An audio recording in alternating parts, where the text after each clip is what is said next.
ജോസ്ഗിരിയിൽ കാട്ടാനക്കുട്ടി കിണറിൽ വീണു ചത്തു. ചെറുപുഴ പഞ്ചായത്തിലെ ജോസ്ഗിരി തിരുനെറ്റി പള്ളിക്കുന്നേൽ മഹേഷിന്റെ വീട്ടുവളപ്പിലെ കിണറിൽ കാട്ടാനക്കുട്ടി വീണു ചത്ത നിലയിൽ കണ്ടെത്തി. മഹേഷിന്റെ ഉടമസ്ഥതയിലുള്ള പള്ളിക്കുന്നേൽ വീടിന്റെ മുകൾ ഭാഗത്തുള്ള കിണറിൽ നിന്നുമാണ് പൈപ്പ് വഴി താഴേക്ക് വെള്ളമെടുക്കാറുള്ളത്.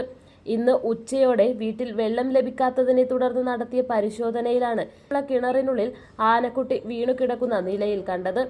കാട്ടാനക്കുട്ടി ദിവസങ്ങൾക്ക് മുൻപ് കിണറിൽ വീണതാകണമെന്നാണ് പ്രാഥമിക നിഗമനം. ദിവസങ്ങൾക്ക് മുൻപ് ഇതേ മേഖലയിൽ കാട്ടാന ഇറങ്ങി വാഴ, കപ്പ, കവുങ്ങ് തുടങ്ങിയ കൃഷികൾ വ്യാപകമായി നശിപ്പിച്ചിരുന്നു. കഴിഞ്ഞ ദിവസവും ആനക്കൂട്ടം പ്രദേശത്തെ കൃഷിയിടത്തിൽ ഇറങ്ങി നാശനഷ്ടമുണ്ടാക്കിയതായി നാട്ടുകാർ പറയുന്നു.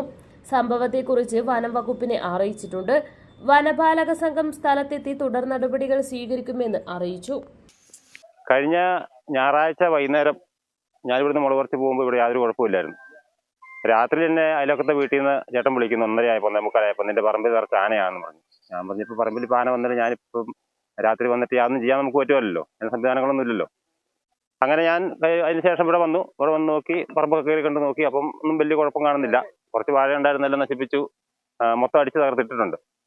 പക്ഷേ കിണറ്റിൽ ആനക്കുട്ടി വീണ കാര്യം നമ്മളറിയുന്നില്ല. അപ്പോൾ ഇന്ന് ഉച്ചയോടുകൂടി ഞാൻ വീട്ടിൽ വരുമ്പോൾ വീട്ടിലെ ഓസിൽ വെള്ളമില്ലാതെ എന്താ കാരണം അപ്പം അന്വേഷിച്ച് വന്ന് നോക്കി കഴിഞ്ഞപ്പോഴാണ് ഇങ്ങനെ നമ്മൾ ഈ ഓസിനകത്ത് വെള്ളം അടിച്ച് കയറ്റുന്നത് നമ്മുടെ പമ്പ് ഉപയോഗിച്ചിട്ട് അടിച്ചിട്ട് തിരിച്ചു വരുമ്പോൾ വെള്ളം വരുന്നത്. അപ്പോൾ അങ്ങനെ വന്ന് കഴിഞ്ഞപ്പം ചോരയാണ് വരുന്നത്. അപ്പോൾ ഇതിനെ സംബന്ധം അറിയാൻ വേണ്ടി വന്ന് നോക്കി കഴിഞ്ഞപ്പോൾ മണികണ്ഠനീച്ചയും പറക്കും നല്ല സ്മെല്ലും വരുന്നുണ്ട്. ലൈറ്റ് കുറവായതിൻ്റെ പേരിൽ ഇത് ആനയാണോ എന്താണെന്ന് മനസ്സിലായില്ല. അപ്പോൾ ആന വന്നതിൻ്റെ പേരിൽ ആനയെ നോക്കിച്ച് പിന്നെ നാട്ടുകാരെല്ലാം വിളിച്ച് പറഞ്ഞിട്ടാണ് വന്ന് നോക്കുമ്പോൾ ലൈറ്റ് അടിച്ച് നോക്കുമ്പോൾ ആനയെ ജനം കിടക്കുന്നത് കണ്ടത്. ഇപ്പം എന്തായാലും നമ്മൾ കുടിക്കാൻ ഉപയോഗിച്ചിട്ടുണ്ടെന്ന് വെള്ളം വരുന്നത്. ഇപ്പം 4 ദിവസമായി ചീഞ്ഞഴുകി നാറിയ നിലയിലാണ് കിടക്കുന്നത്. ഇപ്പം എത്രയും വേഗം അതിനൊരു പരിഹാരം ഉണ്ടാക്കി തരണം. ഫോറസ്റ്റുകാരെല്ലാം വിളിച്ച് വിവരം പറഞ്ഞിട്ടുണ്ട്, ജനപ്രതിനിധികളെ വിളിച്ച് വിവരം പറഞ്ഞിട്ടുണ്ട്. അപ്പോൾ അതൊരു ഇവിടെ എത്തിയിട്ടില്ല. ഇപ്പോൾ 4 മണിക്കൂറോളമായി അവരെ വിളിച്ച് വിവരം പറഞ്ഞിട്ട് ഇതുവരെ നിലവിൽ ആരും എത്തിയിട്ടില്ല. അപ്പം മലയോര മേഖല അതിൻ്റെ പേരിലാണോ, യാത്രാ സൗകര്യം കുറവായതിൻ്റെ പേരിലാണോ, റോഡ് മോശയുടെ പേരിലാണോ വിവരാതിരിക്കുന്നത് നമുക്കറിയത്തില്ല. എത്രയും വേഗം അതൊന്ന് റെഡിയാക്കി തരാൻ വേണ്ടിയിട്ട് നല്ലവരായ ആൾക്കാരും എല്ലാവരും സഹകരിച്ച് ചെയ്യുവാണെങ്കിൽ നമുക്ക് എത്രയും വേഗം കുടിവെള്ളം റെഡിയാക്കി ഇതിനെ എത്രയും വേഗം എടുത്ത് ഒഴിവാക്കി തരാൻ വേണ്ടിയിട്ട്.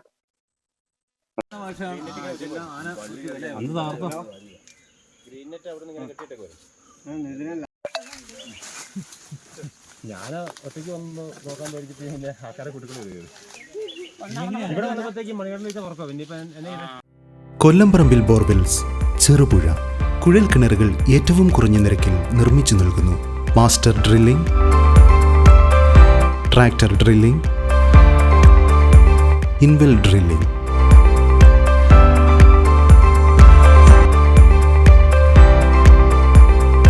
കുഴൽ കിണറുകൾക്ക് കമ്പ്യൂട്ടറൈസ്ഡ് സ്ഥാനനിർണ്ണയം. കേരള സർക്കാർ അംഗീകൃത ഏജൻസി.